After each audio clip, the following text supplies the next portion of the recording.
Salama fahavalo amby dimampolo.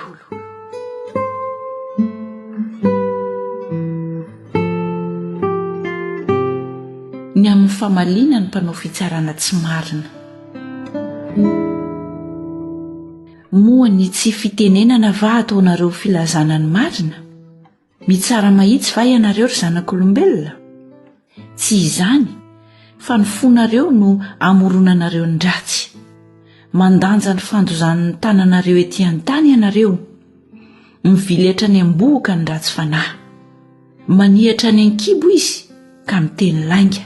Misy poizina tahaka ny anomena rana aminy.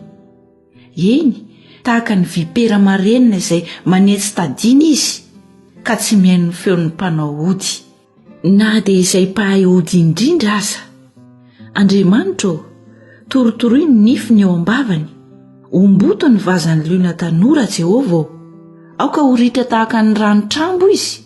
Raha trano ny zanatspikany, dia aoka ho tapa-doha ireny. Aoka ho tahaka ny lelosy izay mialevona eny am-pandehanana izy. Aoka ho tahaka ny zazavaky manta izay tsy mahita masoandro izy, dia ny tsy mbola mafany ny afo-tsilo ny volaninareo. Aoka ho entiny tafio-drivotra ireny, na ny lena na ny maina. Hifalo ny marina raha mahita ny famaliana, hanasa ny tongony amin'ny ranony ratsy fanahy izy.